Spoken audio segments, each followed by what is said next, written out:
Olá, boa tarde. Estamos iniciando mais uma edição do nosso Câmara Talks, o webinar da Câmara de Conciliação, Mediação e Arbitragem CIESP-FIESP. E nesta semana, o tema de discussões envolve direito marítimo, um setor da indústria super importante para a economia do país, um país que tem uma verdadeira Amazônia azul, uma vocação marítima enorme.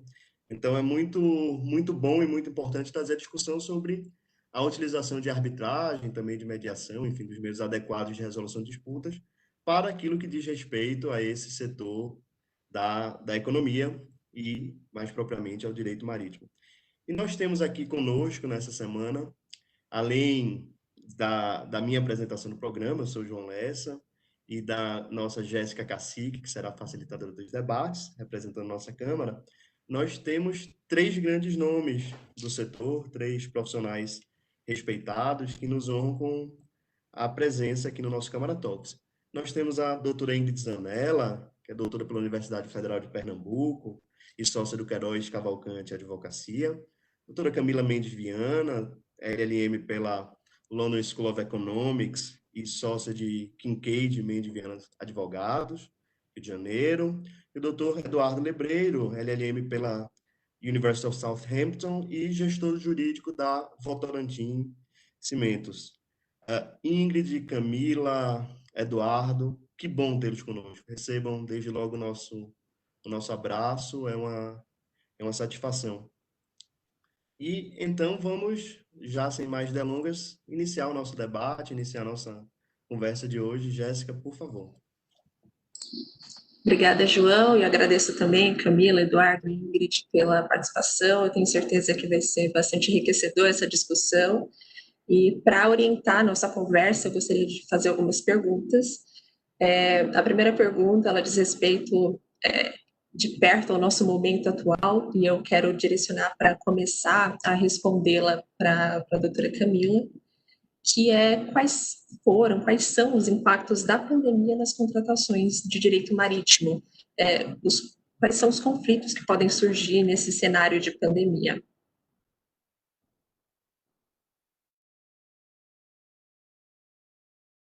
Jéssica, primeiramente queria agradecer vocês pelo convite. É uma grande honra poder estar aqui, a convite da Fiesp, da Câmara da Fiesp, e junto com colegas que eu admiro muito, como a Ingrid e Eduardo Lebreiro. Eu acho que vai ser muito divertido essa tarde aqui, nós todos juntos.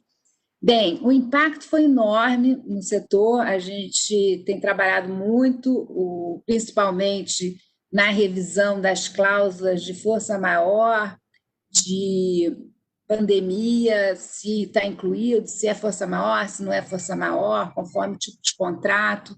Não é uma coisa imediatamente que você possa dizer sim ou não, vai muito do caso a caso, então você tem que analisar o contrato, o que aquilo impacta, e vocês podem imaginar no que impactou, né? Um navio ele é formado por tripulação, essa tripulação normalmente uma parte dela vem do exterior, uma parte da tripulação, e aí começou os problemas que a gente enfrentou. A tripulação chegava, tinha que fazer quarentena, e o navio ele tem um período que a tripulação tem que ficar dentro do navio, porque ele muitas vezes fica, por exemplo, quando é no offshore, no alto mar e nas plataformas, e aí você tem todo um número de dias que cada tripulante pode ficar dentro do navio.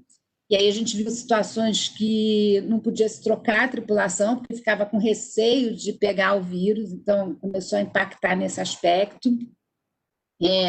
Outro problema que eu vi era, por exemplo, às vezes a Anvisa permitia a entrada daquele tripulante, porque não estava com nenhum sintoma, mas a empresa fretadora queria que fizesse uma quarentena que ela mesma determinou, não estava em nenhuma legislação. E aí começa a discussão: quem paga por esse período que a embarcação fica parada? Então, esse é né? O afretador não quer pagar o frete e o dono do navio diz não, mas você que parou o navio. Então, esse é um ponto que que foi bem sensível, ainda está sendo. A gente viu também vários términos de contratos de afretamento, vimos também algumas discussões, tipo, se no caso de uma viagem, né? Porque a gente, no caso de afretamento, você tem por viagem ou você tem por tempo. Quando você faz uma viagem, começou-se algumas perguntas, por exemplo, pode desviar da rota inicial para poder deixar um tripulante que esteja com coronavírus? Ou posso não ir para aquele porto, porque eu considero que aquele porto não é seguro, porque ali está tendo uma grande incidência de casos de coronavírus. E quando você tem um contrato desse, normalmente o afretador, aquele que está alugando o navio, ele tem uma responsabilidade que é levar para um porto seguro. Ele está ali com aquele navio e tem que levar para um porto seguro. Então, se ele levar para um porto que não é considerado seguro, ele também pode ser responsabilizado. Ele escolheu um porto unsafe, né, nessa parte.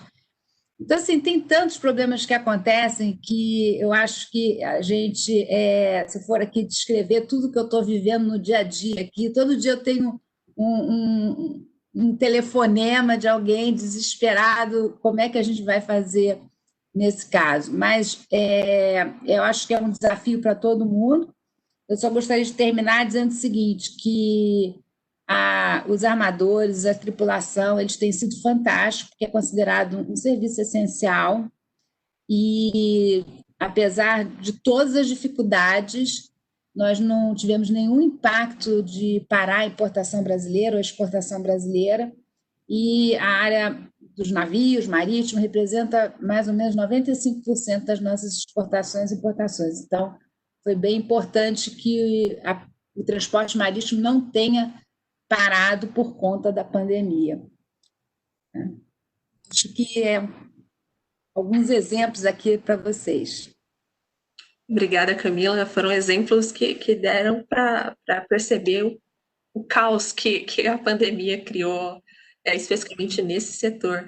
E, então, para continuar nesse tema, eu gostaria de convidar o Eduardo para tecer seus comentários também sobre essa questão dos impactos da Covid no direito marítimo.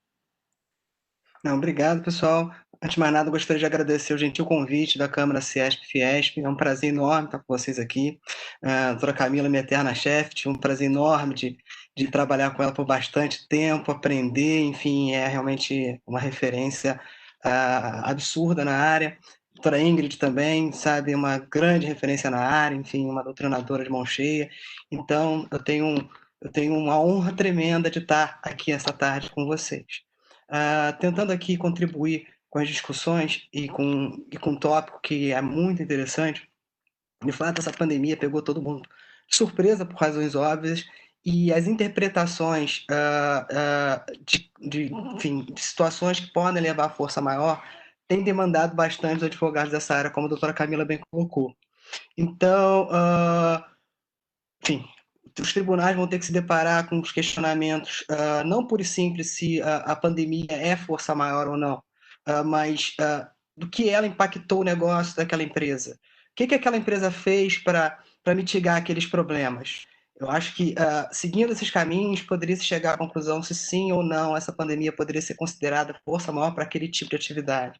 Além disso, nós que lidamos com direito marítimo, e aqui, próprio que ninguém tem pretensão de ser especializado em jurisdições que não a brasileira, mas tem situações específicas que o advogado de direito marítimo tem que ter uma interpretação inicial, qual seja uma cláusula de força maior, por exemplo, no direito inglês, onde ela tem que ser extensiva ao contrário do direito brasileiro, que já traz ali no nosso código a definição, já tem um caminho na jurisprudência.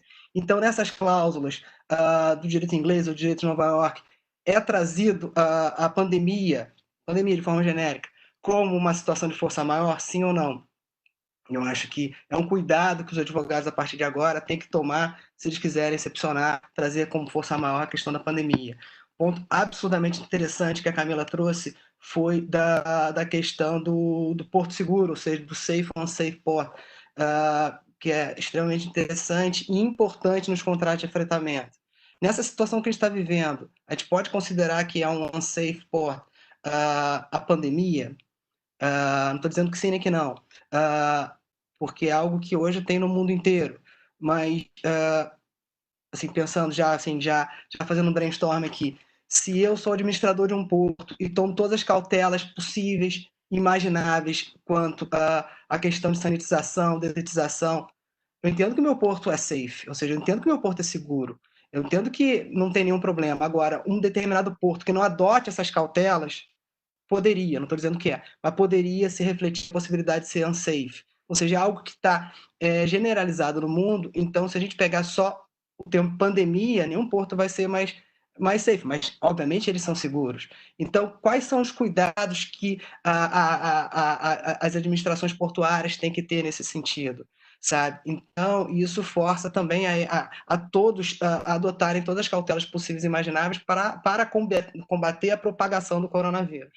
Então, realmente, para fechar, é um tema interessantíssimo a pandemia, é algo que a gente está se debruçando e também que vai gerar jurisprudência para dirimir amanhã eventuais conflitos e para trazer segurança jurídica para as partes. Ótimo, Eduardo, obrigada. E eu gostaria de convidar a Ingrid também para tecer seus comentários, por favor. Boa tarde a todos, boa tarde a todas que estão nos ouvindo. Eu gostaria de, mais uma vez, sendo redundante, agradecer o convite que me foi feito. Para mim é uma felicidade estar aqui na CIESP e Fiesp, agradecer a João, a Jéssica pela atenção, pelo convite. Falar que, para mim, é uma oportunidade única estar do lado de Camila Mendiviana, de Eduardo Lebreiro, profissionais da área, que eu me espelho muito, então eu tenho certeza que teremos um debate muito rico. Jéssica, essa primeira pergunta sobre os desafios da pandemia no direito marítimo, eu acho que daria uma tarde inteira para a gente debater.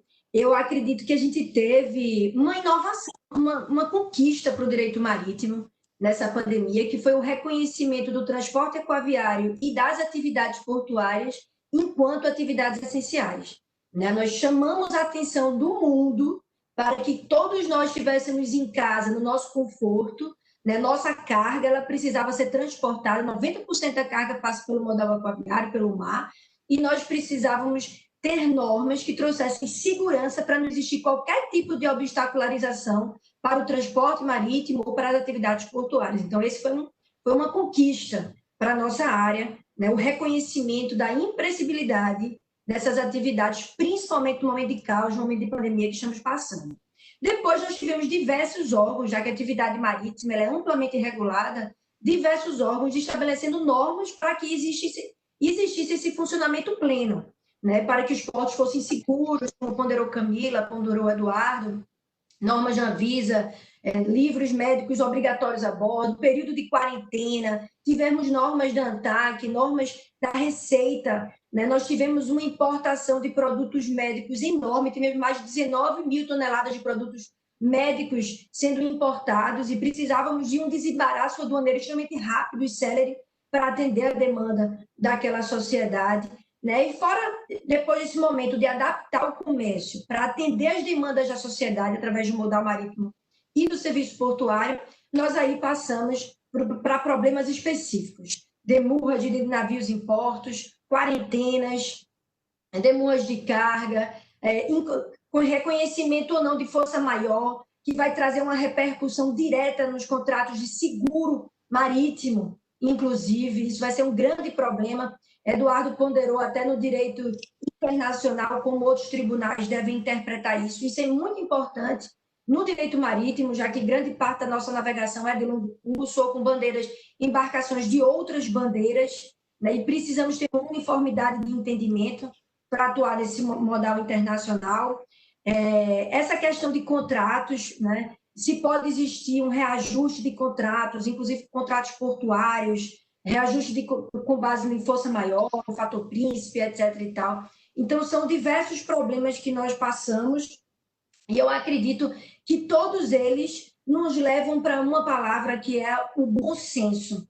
Eu acho que a palavra da pandemia será bom senso, que vai possibilitar que a gente tenha no modal marítimo, aquaviário, uma solução jurídica segura e pertinente para a causa, atendendo dentro da boa-fé ambos os lados, como Camila mencionou, o proprietário, o afretador, o fretador, o dono da carga, o importador, né? Então, tivemos e estamos tendo ainda diversos problemas específicos, mas que serão solucionados porque o transporte aquaviário e a atividade portuária não podem cessar, inclusive porque são reconhecidas como atividade essencial. Então, é só um brainstorm, um overview aqui, porque, de fato, podemos conversar sobre vários problemas ao longo da tarde.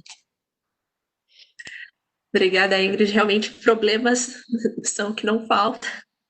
E eu imagino que vocês todos devem estar trabalhando desde o início da pandemia, o quádruplo do que trabalhavam antes, porque realmente é um serviço essencial, não pode parar e teve muito, muito impacto por causa da pandemia, quarentena e todas essas questões que vocês abordaram também. Mas daí a gente vai ter que prosseguir para uma outra pergunta para dar uma continuidade na nossa dinâmica, mas você quer à vontade para continuar relacionando com a pandemia, não tem nenhuma amarra nesse sentido. E a minha próxima pergunta eu gostaria de direcionar ao Eduardo, que é um comentário sobre a utilização da arbitragem na resolução dos conflitos de direito marítimo, seja, né, esses surgidos na pandemia, sejam os anteriores, e quais as vantagens da arbitragem para a solução dessas disputas. Obrigado pela pergunta. Eu entendo que as vantagens são a especificidade dos árbitros, enfim, dos julgadores nas arbitragens, haja vista que a matéria é uma matéria muito específica, que tem um conhecimento, de certo modo, restrito.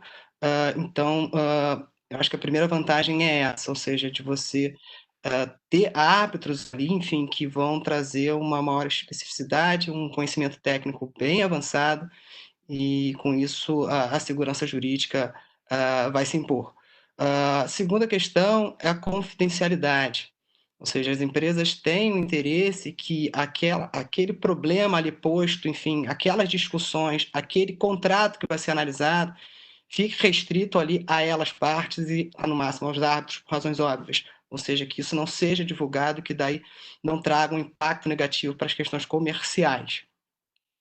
A terceira questão é a celeridade, ou seja, e aí, enfim, como advogado de empresa, falo com propriedade, que enfim, a empresa não quer uma demanda que se prolongue no tempo, por um prazo que não se tem como definir, sabe? Que você, olha, essa ação vai demorar 5, 6, 7 anos. Ela quer resolver o problema dela o quanto antes, sabe? Seja positivo ou negativo, ela quer ter uma resposta, ela quer acabar com aquilo. E a quarta questão é, dentro do possível, manter uma boa relação comercial com a outra parte. Ou seja, se eu tenho aqui de boa fé uma discussão numa determinada cláusula, eu não tenho por que criar maiores desgastes do que aquele que eu estou tendo já com aquela parte. Ou seja, eu quero continuar fazendo negócios com ela. Então, sabendo que eu vou ter um árbitro super especializado naquela matéria, eu falo, olha, essa cláusula aqui de interpretação, exemplo, sobre o pagamento, sobre a interrupção ou suspensão aqui da contagem do playtime, foi definido por esse árbitro, que é uma sumidade nesse assunto, e com isso foi definido que eu não vou ter que pagar, eu vou ter que pagar o demerge porque foi extrapolado o tempo do laytime e tudo mais, e foi interrompido lá atrás. Para o advogado interno da empresa, aquilo traz uma segurança jurídica até de mudar o contrato, ou negociar melhor o contrato, ou, enfim, apoiar a área de negócio que negocia o contrato nesse sentido, alertando que aquela cláusula, enfim, já foi objeto de uma discussão, e com isso, para fins de segurança jurídica, sugere-se uma redação no sentido que foi definido naquele julgamento arbitral. Então, eu só vejo vantagens em relação a isso, sem prejuízo de um respeito tremendo pelo judiciário, que é um trabalho brilhante, mas enfim, eu sou um entusiasta da arbitragem e entendo que traz segurança jurídica para as partes.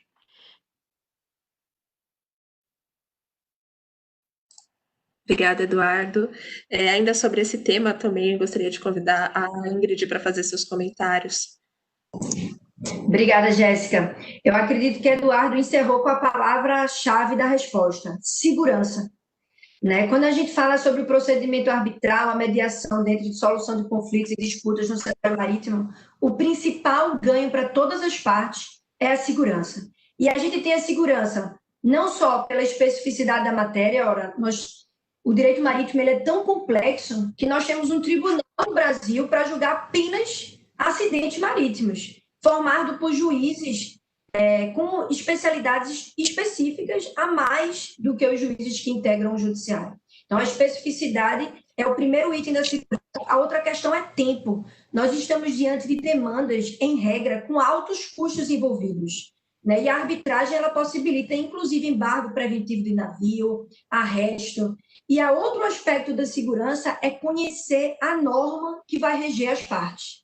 Isso é extremamente importante. Nós temos diversas modalidades de contrato marítimo, temos o BL, que é universal, o Bill of Lading, e nós sabemos que ele determina a incidência da lei, incidência de foro, incidência de câmara arbitral, possibilidade de câmara arbitral internacional, que normas devem reger as avarias marítimas, né? E quando nós temos um procedimento arbitral, uma cláusula arbitral, um compromisso arbitral prévio, nós sabemos o que deverá incidir sobre as partes, seja quanto à lei, quanto a tempo, quanto a foro, quanto à segurança, né? E conhecer os direitos evita surpresa e traz necessariamente uma segurança maior. Eu acredito que a gente está avançando no que concerne à questão da segurança. Nós tivemos interpretações do STJ em 2017, 2018, né, validando cláusulas arbitrais em contratos internacionais, evitando, por exemplo, a aplicação do Código de Defesa do Consumidor em contratos marítimos.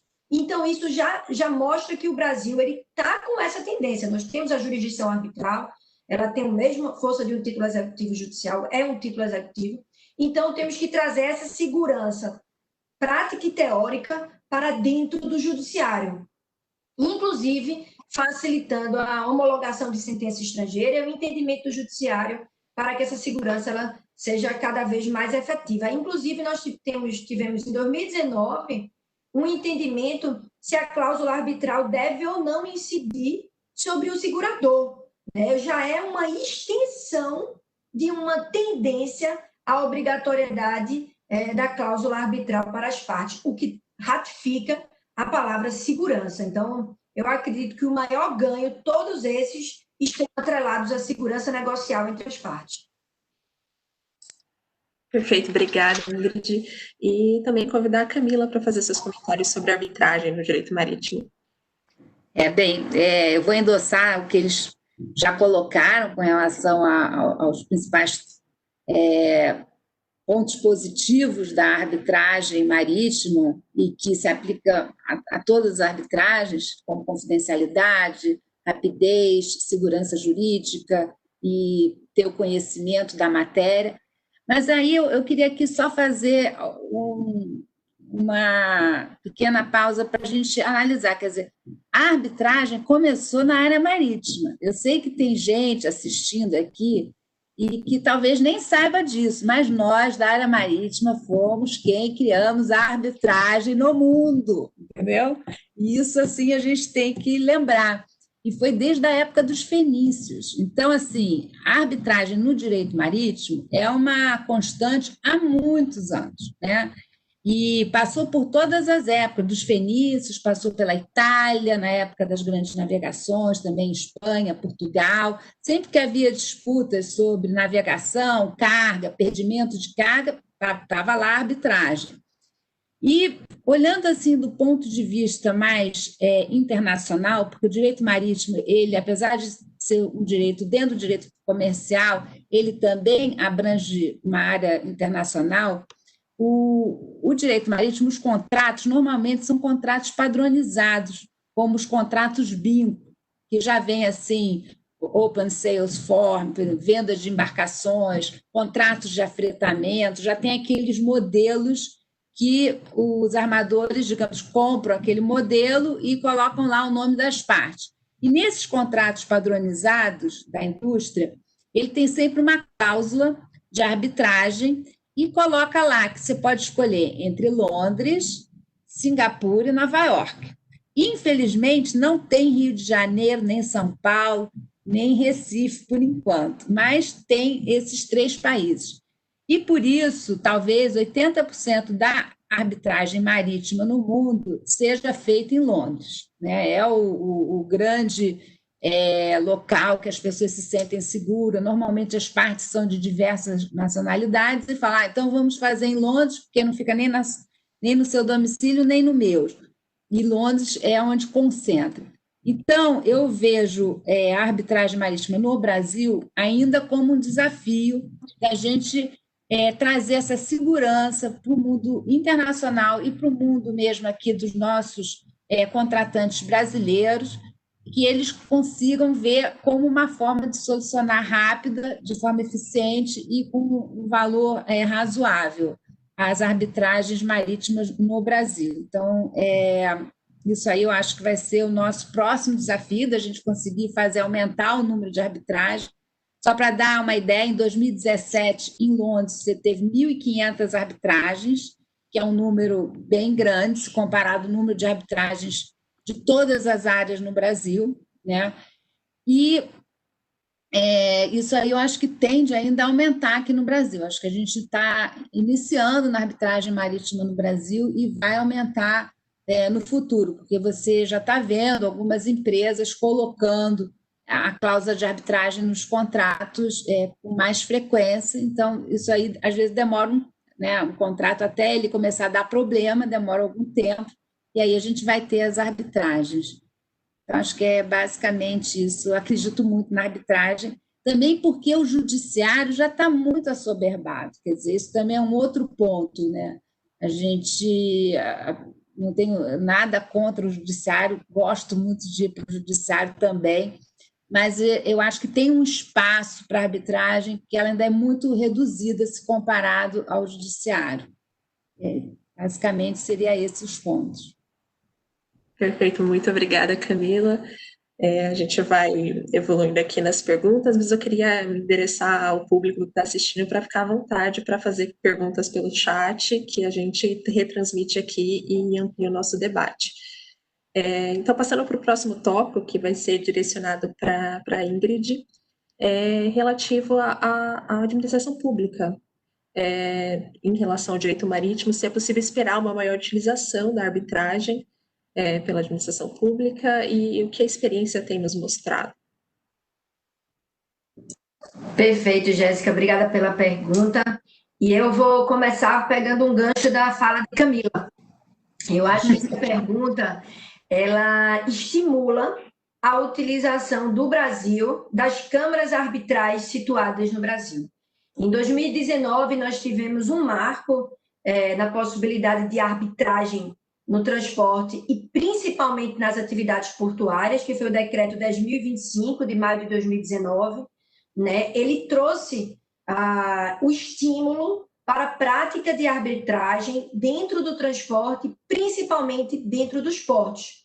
Ele trouxe algumas seguranças preliminares para as partes, ou seja, deverá incidir a lei brasileira, deverá incidir deverá ser feita no Brasil e de acordo com os procedimentos brasileiros. Então, se nós estimularmos a administração pública a credenciar as câmaras arbitrais de acordo com o decreto, nós vamos poder criar uma cultura de arbitragem marítima no Brasil deste nosso setor, o que eu acho que é um avanço, né? Porque nós sabemos que as principais demandas arbitrais não são realizadas nas câmaras brasileiras ainda. Então, esses litígios que devem envolver direitos patrimoniais, como é a regra, ele traz, inclusive, paridade de armas para a administração pública e para as partes, mesmos prazos, traz as normas sobre custos, né, trazendo exatamente uma segurança para quem entrar na arbitragem, a maior celeridade, e trazendo a inovação também que as câmaras arbitrais devem ser credenciadas pela Advocacia Geral da União, e ele traz os requisitos para as câmaras arbitrais começarem a atuar. 3 anos, possuir profissional especialista na matéria, como ponderou Eduardo, a especificidade da nossa área, uma pedra de toque muito sensível, né? Então, os árbitros eles precisam conhecer o direito material marítimo e portuário, principalmente o direito material e também, principalmente, os direitos internacionais que incidirão na possível demanda. E devem envolver, essas arbitragens devem envolver a União, os autorizatários, os concessionários. Principalmente, a gente pode até fazer um paralelo com a pandemia. A gente poderia, já houve relatório e parecer do Tribunal, da Advocacia Geral, da Procuradoria, que pode existir um reajuste de contratos de arrendamento com base na pandemia, e uma forma disso acontecer, de acordo com o decreto 10.025, seria as câmaras arbitrais credenciadas, porque nós estaríamos aí diante de um direito patrimonial que poderia ser reajustado através de uma câmara arbitral. Então, nós temos, só para fechar, diversas oportunidades de utilizar a arbitragem para dirimir conflitos com a administração pública. Diversas. Em 2019, também tivemos um decreto estimulando o IBAMA a fazer mediações ou tentar soluções alternativas antes do ingresso dos autos de infrações. Então, é uma tendência, e isso vai conseguir transformar o Brasil, transformar a nossa cultura em um acesso à justiça mais material, preconizando a mediação e a arbitragem. Então, com base nesse decreto e outros que tivemos em 2019, eu acho que a tendência é aumentar. Ótimo, muito obrigada. Camila, suas considerações? Concordo também com a Ingrid, tudo que ela colocou, né? A arbitragem veio realmente para ficar aí, e realmente, não sei, eu acho que a gente poderia até fazer mais ainda pela arbitragem na área marítima. A gente poderia tentar desenvolver uma relação da mediação para poder tentar evitar esse número, essa quantidade muito grande de disputas que está ocorrendo, e a gente vê um crescimento maior no número de disputas hoje em dia. Então, inclusive com a administração pública, a gente já verifica algumas, por exemplo, a ANP já colocou no modelo de contratos deles uma câmara de arbitragem para solucionar. Então, são aqueles contratos padrões que já tem na ANP com uma cláusula de arbitragem. A Petrobras já está começando a colocar em alguns contratos dela também cláusula de arbitragem. A ANTAC já está considerando a arbitragem como uma possibilidade de solucionar algumas disputas. Então, você também teve o caso da Codesp com a Libra, que são companhias docas pelo Brasil todo, que já estão começando a colocar nos seus contratos.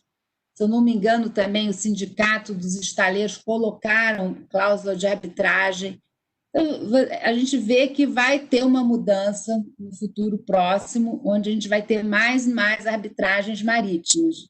E, para isso, a gente precisa que o poder público e a administração pública acredite na arbitragem e coloque em seus contratos essa previsão.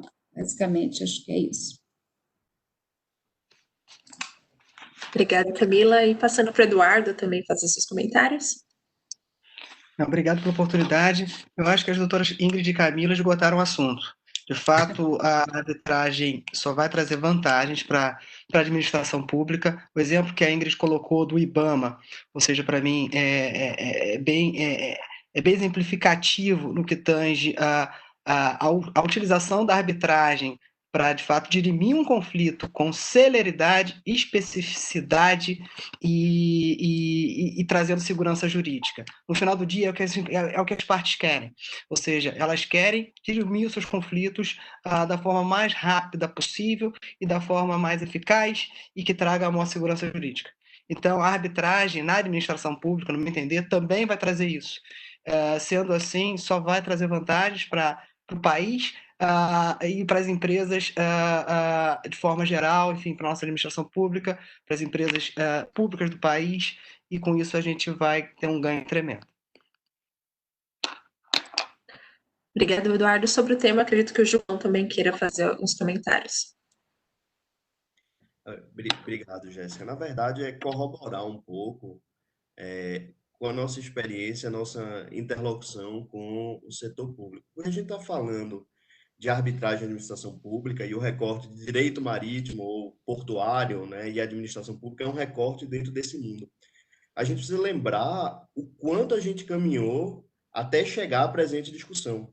A arbitragem, a Camila, com muita sagacidade, disse que surgiu aí do direito marítimo, historicamente, tem raízes certamente no comércio internacional, mas ela é um mecanismo privado por excelência.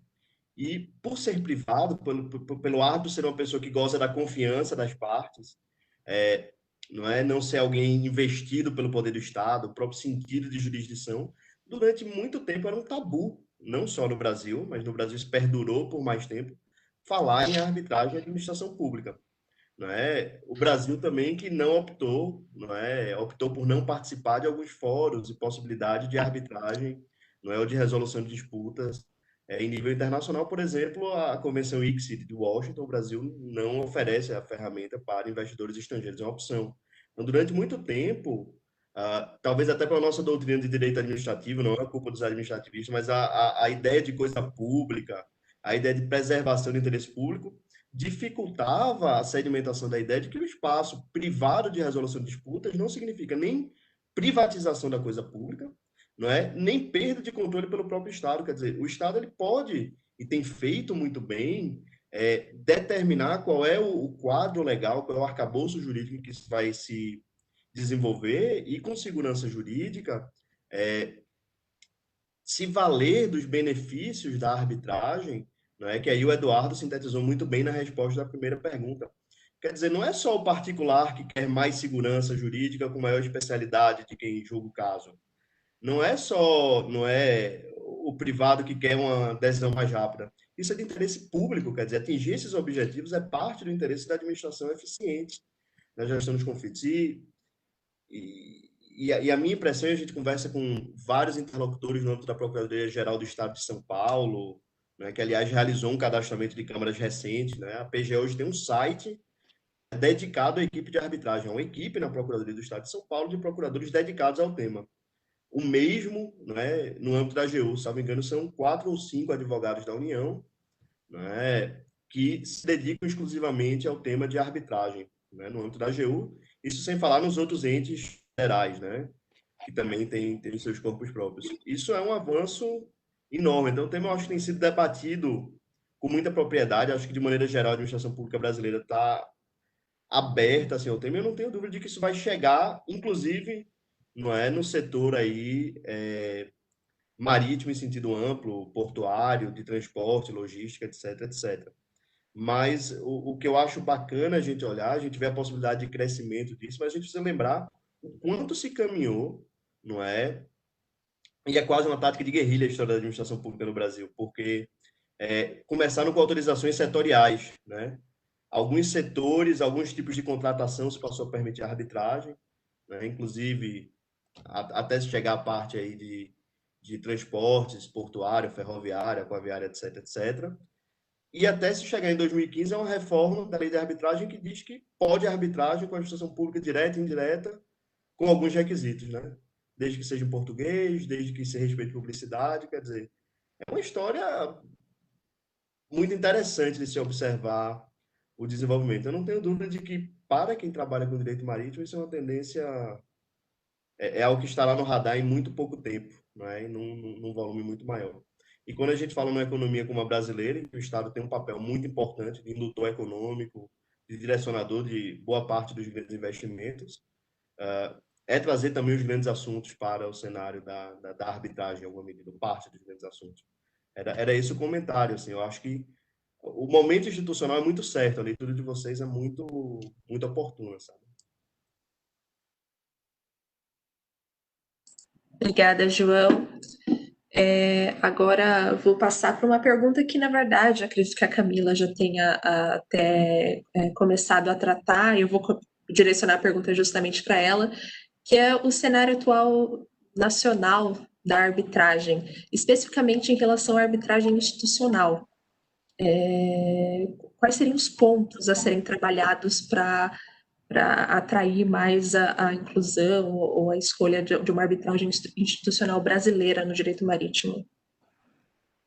Eu acho que passa um pouco pelo que a gente está fazendo hoje aqui e agora, que a gente mostre que existem câmaras de arbitragem preparadas para lidar com as discussões marítimas, que são discussões mais complexas, muitas vezes, porque tem toda essa parte técnica, que é muito importante, que a pessoa realmente entenda da nossa matéria, não apenas de procedimento arbitral, mas também da matéria em si.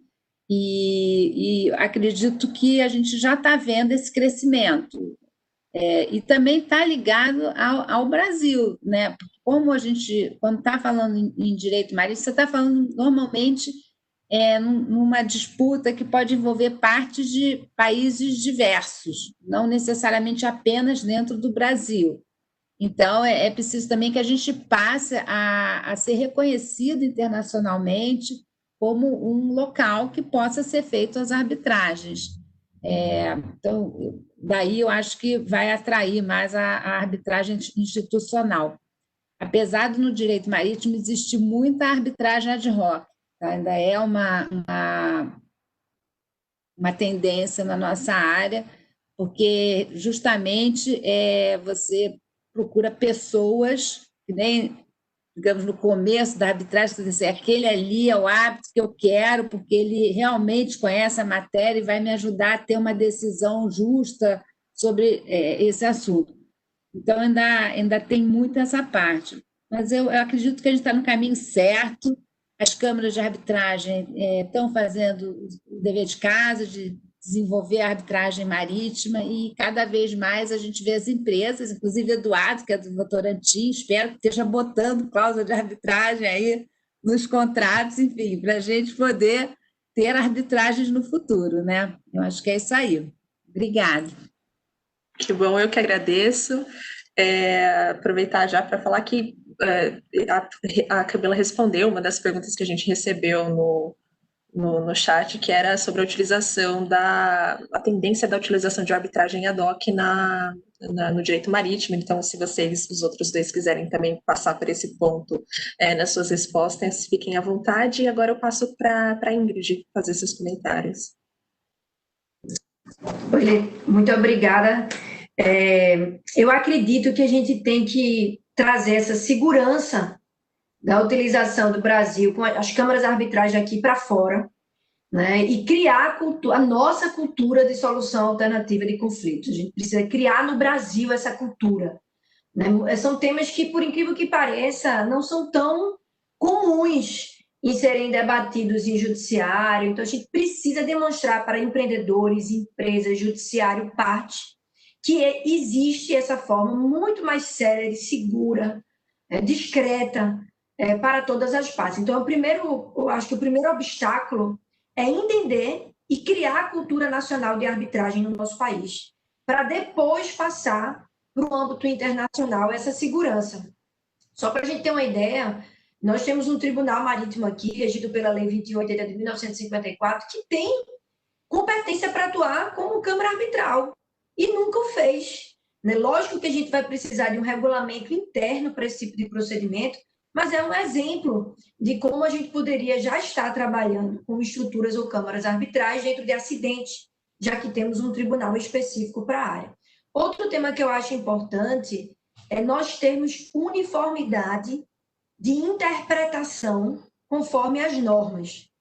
O Brasil ele precisa ter uma postura mais ativa internacionalmente, nós precisamos ratificar tratados que tratam de direito marítimo para que tenhamos regramentos específicos e uniformes no Brasil e em outros países, principalmente quando a gente fala de navegação de longo curso, de navegação internacional. Então, a gente precisa ter regramentos específicos, evitar dilemas por mais básicos que pareçam, como se num contrato eu devo aplicar o Código de Defesa do Consumidor ou a Convenção Internacional de Montreal, por exemplo.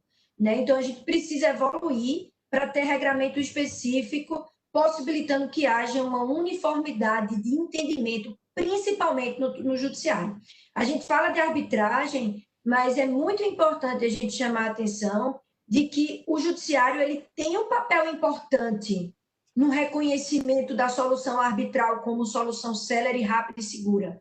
Quando o STJ valida uma cláusula arbitral em um contrato internacional, quando homologa uma sentença estrangeira, né, quando ele reconhece o título arbitral, o título executivo arbitral, ele está estimulando a consciência de solução alternativa de conflitos no nosso país. Então, é extremamente importante a gente ponderar sobre isso. Então, eu acredito que primeiro começa com a cultura e segurança interna nossa para passar para o âmbito internacional. São os obstáculos, né, do direito marítimo nessa etapa, Jéssica. Obrigada, Ingrid. Agora eu passo a palavra para o Eduardo. Eu agradeço. Eu estou em pleno acordo com o que foi dito. Eu acho que realmente tem que se continuar a fazer esse brilhante trabalho que tem sido feito no país, enfim, trazer esse conhecimento para toda a comunidade náutica, que temos, sim, centros arbitrais capacitados, temos profissionais altamente especializados, mas que a Ingrid tocou num ponto muito importante. Temos, sim, que trazer... temos sim que desenvolver uma segurança jurídica no nosso país, ou seja, os nossos tribunais têm que pacificar determinadas discussões para que a segurança jurídica possa ser colocada na prática das grandes empresas. É importante lembrar, como a doutora Camila colocou, que 80% das arbitragens no mundo são em Londres, e tem uma razão para isso. A razão é a tradição, a razão e aí é o ponto principal, na minha opinião, é o sólido repertório jurisprudencial que lá existe. Então, é seguro para as partes colocarem uma determinada cláusula num contrato, que elas sabem o resultado daquela cláusula se eles vão cumprir amanhã. Então, é por isso que Londres é a referência que é. Além disso, como a doutora Camila bem colocou, e poderia ser escolhido Nova York, poderia ser escolhido Rio de Janeiro, qualquer lugar, mas Londres é escolhido em razão da sua neutralidade quando não tem uma empresa inglesa envolvida. Então, uma empresa brasileira com uma empresa chinesa, a chinesa não vai querer a brasileira não vai querer a lei chinesa, com isso colocam a lei inglesa e a arbitragem em Londres. Enfim, o Brasil poderia estar, vamos dizer assim, com essa referência também internacional e de forma mais precisa aqui na América do Sul, por exemplo. Sabe? Mas para isso o país precisa ter segurança jurídica em determinados tempos. Tendo essa segurança jurídica e com as cortes altamente especializadas que nós temos, com os centros arbitrais que nós temos aqui, eu acho que em termos de custo, em termos de proximidade, o Brasil tem tudo para atrair esse tipo de demanda. E mais, e aí, como a doutora Camila bem colocou, as empresas também têm que dar esse crédito e também colocar nos seus contratos ou sugerir nas suas negociações e tentar emplacar cláusulas arbitrais com centros arbitrais aqui no país. Obrigada, Eduardo. Eu tenho aqui uma pergunta do chat do Facebook que resvala um pouco no que você falou, por isso eu vou direcionar primeiro para você, que é a questão da escolha da legislação aplicável, né, do direito marítimo quando a contratação envolve empresas de países diferentes. Como se daria essa escolha da lei aplicável? Na prática, eu coloquei como exemplo, se eu tenho uma empresa, eu estou exportando determinado produto para a China. A empresa chinesa vai querer colocar a legislação chinesa e a empresa brasileira vai querer colocar a legislação brasileira. A prática reza que a discussão nem passa mais por isso. Já diz o seguinte, qual vai ser a legislação que não a chinesa e a brasileira? Porque eu não vou topar a chinesa, nem eles vão topar a brasileira. Então, em razão do sólido repertório jurisprudencial, em razão da tradição, em razão da língua inglesa, em razão da especificidade dos árbitros, ou seja, temos centros arbitrais de notório conhecimento e árbitros brilhantes em Londres. As partes normalmente escolhem Londres. Pode escolher também Nova York, como exemplo. Isso é muito comum em contratos de venda, compra e venda, por exemplo, que eu via mais na prática a lei de Nova York nos contratos de compra e venda e via mais na prática a lei inglesa nos contratos de afretamento. Então, é dessa forma que as partes elegem a legislação aplicável. Ou seja, a legislação inglesa nos contratos de afretamento, em razão do seu sólido repertório jurisprudencial, já traz uma segurança jurídica, uma interpretação para as partes no que tange a diversas matérias. E quais são as matérias que são discutidas nessas questões no dia a dia? safe and safe port, como a doutora Camila colocou, cláusula de força maior, enfim, interpretação de suspensão da contagem do lay time ou do acúmulo do demand se houver essa previsão no contrato. Então, o advogado tem que saber que na lei inglesa a força maior não vai se aplicar para fins de suspensão do demerge, nem opção do demerge em hipótese alguma, ao menos que esteja especificado no contrato. Isso é jurisprudência consolidada lá, sabe? Se eu quiser colocar na minha cláusula de força maior uma determinada condição, na lei inglesa, eu tenho liberdade para isso se eu conseguir negociar com outra parte, só me trazer segurança jurídica, que eu sei que se amanhã a minha mina, enfim, de extração do produto que eu lido, tiver uma greve e estiver especificado na cláusula de força maior que greve na mina é força maior, vai ser força maior. Se não tiver, não vai ser, sabe? Então, tudo isso passa pela escolha da legislação, e eu estou trazendo a legislação inglesa, que é a mais comum nos contratos de fretamento, que é enfim, um dos temas de discussão aqui, que é a parte marítima. Obrigada, também abrir para os comentários. Ingrid, por favor. Jéssica, é interessante a gente entender também que a possibilidade de escolha da lei já traz uma segurança para as partes, como ponderou Eduardo. Aqui no Brasil, a gente tem várias decisões controversas, contraditórias às vezes, sobre que lei deverá incidir sobre o contrato. A gente está passando aqui no Tribunal do Trabalho, Tribunal Superior do Trabalho, com a questão afeta aos tripulantes de cruzeiro. Que lei deve incidir? A gente já aplicou diversos princípios. Você pegar as decisões, temos o princípio do centro da força da gravidade, Most Significant Relationship, temos diversos princípios que tentam resolver dois problemas. Que lei deverá incidir sobre as partes e qual o foro competente para julgar. Então, percebam, quando as partes estão em situações paritárias e conseguem escolher as regras que incidirão sobre elas antes da execução do contrato, a gente está diante de dois momentos da boa-fé e do bom senso, isso traz uma segurança enorme para as partes. Poder escolher a lei de forma prévia traz uma segurança. E esse tipo de cláusula, ela deve, mais uma vez voltando à questão de segurança jurídica, deve ser validada pelos nossos tribunais. Os tribunais devem validar a eleição de lei, a eleição de foro, em contratos, principalmente quando instituem cláusulas arbitrais. Tudo que a gente fala volta para a celeuma da segurança jurídica, né? Mas eu acredito que é um avanço a gente saber antes, as partes terem noção antes da eleição de lei, eleição de foro, de normas de direito material que deverão incidir sobre o seu, para não serem surpreendidas com uma posição de um tribunal local que entenda diferente e mude completamente a regra do jogo. E só um complemento que eu queria fazer, que eu fiz menção à lei inglesa, à lei de Nova York.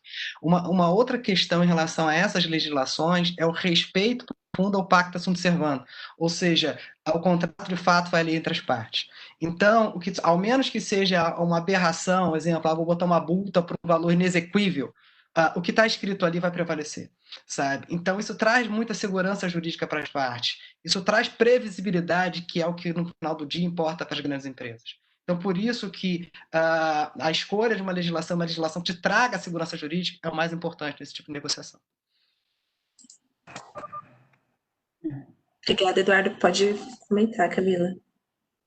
Não, eu concordo plenamente. Eu gostaria aqui de fazer só uma postura que é com relação ao STJ e aos tribunais superiores. Enfim, a gente tem visto um apoio muito grande às cláusulas de arbitragem, respeitando as cláusulas de arbitragem, e sempre que é colocada a cláusula de arbitragem e a pessoa resolve ir para o judiciário tentando fugir da cláusula de arbitragem, a gente vê claramente os tribunais dizendo, não, olha aqui tem cláusula de arbitragem, tem que ser decidido através da arbitragem. Isso tem sido muito bom, porque tem fortalecido todo o Instituto da Arbitragem no Brasil, não só na área marítima, mas em todas as áreas do direito. Agora, tem pontos assim que ainda existem questionamento, como, por exemplo, a questão do seguro. Se a cláusula de arbitragem num contrato seria também válida perante a empresa de seguro que, enfim, foi subrogada naquele direito. Isso aí é uma discussão enorme, mas está aí uma questão que dá uma certa insegurança. Você faz um contrato e aí depois a outra parte resolve fazer um seguro, né? Você não tem controle se ela vai fazer um seguro ou não do objeto daquele contrato. E aí, de repente, a tua cláusula de arbitragem não vale mais, porque no final a seguradora pagou para outra parte e veio contra você, ou vice-versa, enfim. A gente tem essas questões que são não muito claras ainda no judiciário, que tem decisão em São Paulo uma posição, no Rio de Janeiro em outra, em Brasília em outra, enfim. Isso é que cria uma insegurança, que você acha que vai estar com a arbitragem, botou naquele contrato, e talvez no final, se a outra parte fizer um seguro, você não vai ter a arbitragem mais na hora da disputa do assunto. Então, tem alguns casos assim, se a gente for contar todos, vamos ficar aqui a tarde toda também, né? Mas eu acho que essa insegurança não é boa. Enfim. Perfeito, obrigada, Camila. Eu vou passar para uma outra pergunta aqui da audiência. Eu gostaria de continuar com você para fazer os primeiros comentários sobre ela, porque é uma questão relacionada à nossa primeira pergunta, dos impactos da pandemia nos contratos. Que, mesmo sendo um serviço essencial, se vocês, na experiência de agora, têm observado como os contratos estão sendo tratados, se eles está tendo uma maior rescisão, maior reajuste, como o impacto e o comportamento dos contratantes nessa época de pandemia? Assim, o ideal era que as partes conseguissem chegar, através de uma mediação, de um acordo, algo dentro do bom senso e do razoável, porque nessa pandemia, de certa forma, todos nós estamos perdendo alguma coisa, e não ser flexível não é a melhor solução, né? Mas, dito isso, infelizmente, a gente, pelo menos algumas casos que eu tenho cuidado, eu tenho visto que, às vezes, as empresas são irredutíveis, não querem assumir nenhum custo, nenhum prejuízo, e eu acho que aí vai ter muita disputa. Inclusive, o STJ, os ministros já deram várias declarações que estão muito preocupados com uma quantidade muito grande de ações judiciais e pedindo, pelo amor de Deus, para que todo mundo tente fazer um acordo, né, nos casos que há disputa. Mas a gente vê vários contratos de afretamento sendo rescindidos, sendo suspensos, e realmente situação bem dramática. Infelizmente, não sou super positiva em relação a isso.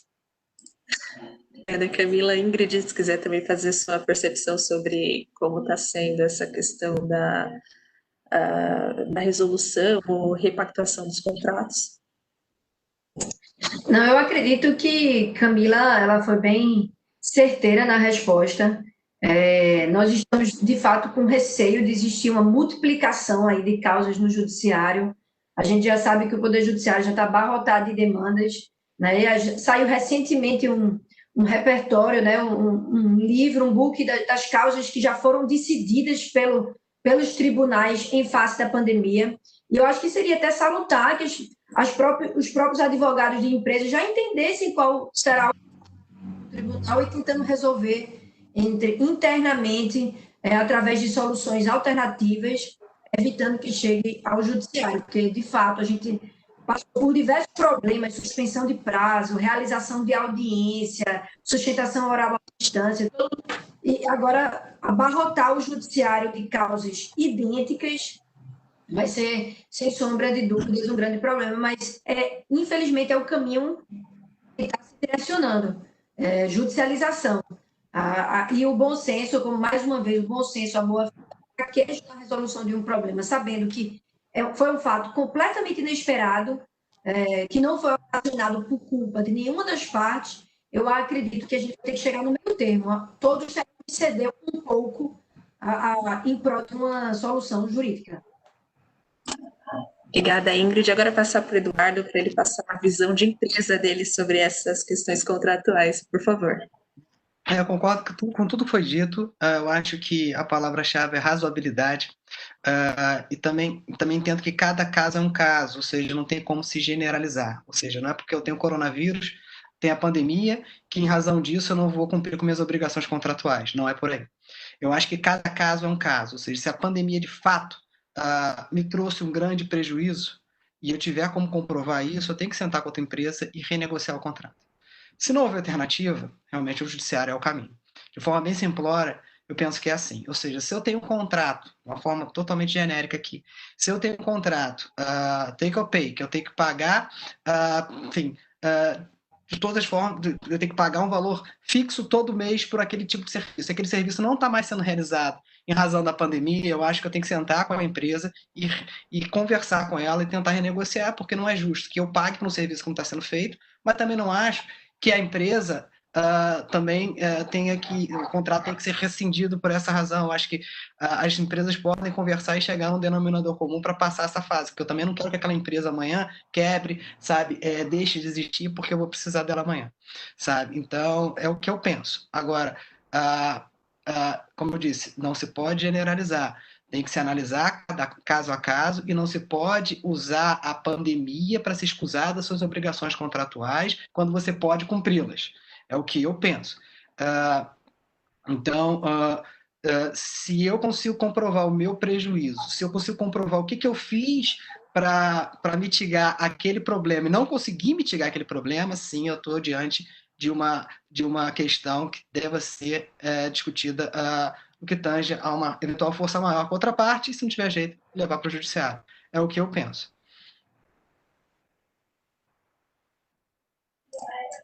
Obrigada, Eduardo. Infelizmente, nosso tempo acabou. A gente não tem algumas outras perguntas no chat, mas não temos como continuar. Eu vou agradecer a presença, o debate que foi feito, foi muito bom, e passar a palavra ao João para ele endereçar o nosso tchau. Coisa boa. Bom é assim quando o tempo passa rápido, porque a conversa foi proveitosa. Queria, como é de praxe, mas agradecer muito a Camila, ao Eduardo, a Ingrid, por compartilharem as visões, a visão do mercado de direito marítimo, a visão daquilo que se coloca para o futuro da arbitragem no setor, um futuro auspicioso, né? Oxalá nós atingiremos o espaço e a oportunidade que se coloca. Então é muito bom poder escutar todos vocês, revê-los, não é? Nós estivemos juntos no Rio de Janeiro, acho que no último evento pré-pandemia, o evento do ICMA, né? Um grande evento que o Brasil recebeu de nível internacional. Então é muito bom tê-los aqui. Muito obrigado pela disponibilidade, pela participação. Eu quero agradecer também a você que está nos assistindo, agradecer pela audiência e convidá-los a continuar acompanhando o nosso Câmara Talks, né? Nós voltamos no dia 20 de agosto, então não a quinta da próxima semana, a outra, para discutir investimento estrangeiro e arbitragem. Será um Câmara Talks internacional, com muitos convidados, vai ser muito bacana, fique atento, continue nos seguindo, e se ainda não curtiu, ainda não está acompanhando as nossas páginas, a nossa mídia social, faça, não perca essa oportunidade.